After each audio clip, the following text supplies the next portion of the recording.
to the developing story we've been following all evening long. We now know at least 6 people were hurt when a man threw flaming devices at a crowd of people in downtown Boulder, Colorado. Christian Benavides has the latest on what the FBI is calling it a targeted terror attack. The attack happened early Sunday afternoon in front of the county courthouse in downtown Boulder, where a march was taking place to raise awareness of Israeli hostages still being held in Gaza. The initial callers indicated that there was a man with a weapon and that people were being set on fire.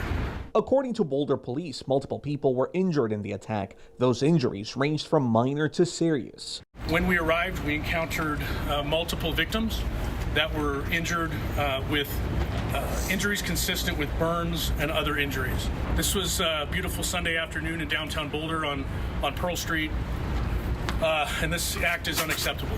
Witnesses were shaken. I came out, it was chaos.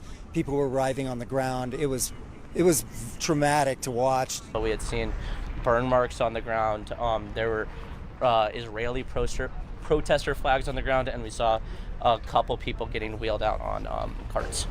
Members of the Jewish community in Colorado have condemned the attack, while FBI Director Kash Patel said on social media it was a targeted terror attack. At a late-night press conference, the FBI identified the suspect as Mohamed Sabry. This attack happened at a regularly scheduled weekly peaceful event. Witnesses are reporting that the subject used a makeshift flamethrower and threw an incendiary device into the crowd. The suspect was heard to yell "Free Palestine" during the attack. Police say it is not known if he acted alone or as part of a larger network. Christian Benavides, CBS News.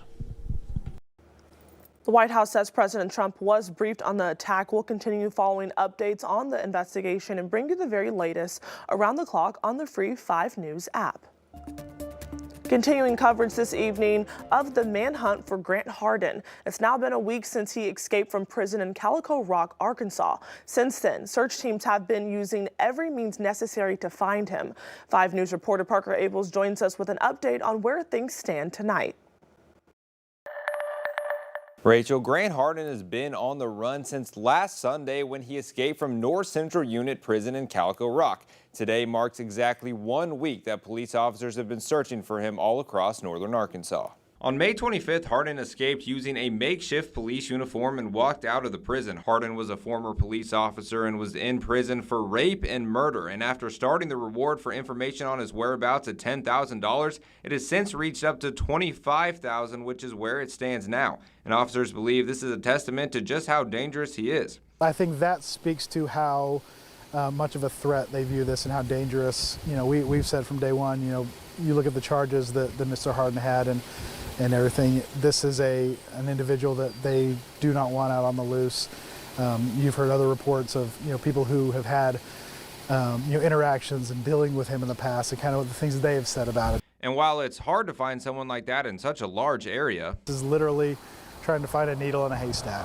They've been using as many resources as possible. Utilize the canines, the drones, horseback, ATV, aircraft, you name it, anything that we can get our hands on. The area that we're searching is not very accessible in a lot of ways, and so being able to have a lot of those different resources to reach areas that maybe we wouldn't otherwise, hopefully will turn out to be insurmountable. However, when a man like Hardin is on the run, it leaves residents in the surrounding areas uneasy. Everyone is on edge, for sure. A lot of people are packing, and no one's taking anything for granted, that's for sure.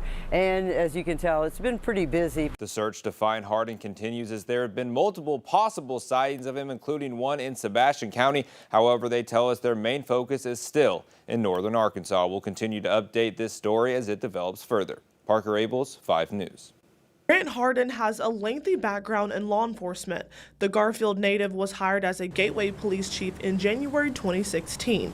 Officials say he resigned months later. Gateway is a small town in Benton County near the Missouri border. Before becoming chief for the Gateway Police Department, court records say Hardin also worked at Fayetteville Police Department, Huntsville Police Department, and Eureka Springs Police Department. He didn't need to be a police officer at all. I was going to terminate him, but he resigned, and he was caught lying on a police report. Earl Hyatt spent nearly 2 decades with the Eureka Springs Police Department and says while he didn't hire Hardin, his past was full of red flags. Notably, he had gone the wrong way on a narrow, windy one-way road and had a head-on collision with 2 elderly ladies. While I was at the Sheriff's Department, he had gone to Berryville and broken into his ex-girlfriend's apartment while he was on duty in his patrol car and vandalized it. According to Benton County records, Hardin served 2 terms as constable for District 1 from 2009 to 2010 and 2013 to 2014. He also worked as a correctional officer at the Northwest Arkansas Community Center in Fayetteville from November 2016 until his arrest for murder in February 2017. The center was the all-female facility during the time Hardin worked there. New tonight, Arkansas State Police are confirming 2 deadly crashes that happened this weekend in our area. A 3-car crash that happened Friday night around 11:15 in Logan County claimed 2 lives. State police say 20-year-old Mackenzie Arthur and a minor died in the crash on Highway 109 near the Morrison Bluff Bridge. The other crash happened yesterday afternoon in Benton County. State police say 56-year-old Juan Magdaleno crashed his motorcycle north of Pea Ridge off of Highway 265. No other vehicles were involved in the crash. The White House is also facing pushback this weekend from some Republicans opposed to their budget plan. The bill will arrive in the Senate when Congress returns tomorrow from the Memorial Day recess. Senator Rand Paul from Kentucky is among the Republicans concerned about parts of the budget bill that passed in the House. He spoke on Face the Nation today, arguing it adds too much to the deficit the way it is currently written. Well, the math doesn't really add up. One of the things this big and beautiful bill is it's a vehicle for increasing spending for the military and for the border. It's about $320 billion in new spending. To put that in perspective, that's more than all the DOGE cuts that we found so far. So the increase in spending put into this bill exceeds the DOGE cuts. If any changes are made to the House bill in the Senate, it will then return to the House, where it was passed by only 1 vote. Canada is putting out a call for help to battle massive preseason wildfires. Over 180 fires are active right now. 90 of them are burning out of control. Josh Crabb has more on the evacuation efforts happening right now in Manitoba. Good evening. About 17,000 people have been evacuated from their homes in Manitoba alone. Some of them arriving here. Local officials are using this hockey arena to temporarily house evacuees. They woke us all up at 4 a.m. to get out of our houses to go further into the community because the fire was coming. That was the scariest thing I ever went through. 2 provinces, Manitoba and Saskatchewan, have declared states of emergency. Fire officials say all available Canadian personnel are involved trying to stop the spread of these wildfires. They're now asking for international help. The U.S. Forest Service has answered the call, deploying an air tanker to Alberta. Firefighters and equipment are also on the way, but there's no weather relief in sight. No significant rainfall is in the forecast. The smoke here is a big problem, and it is driving south across the border.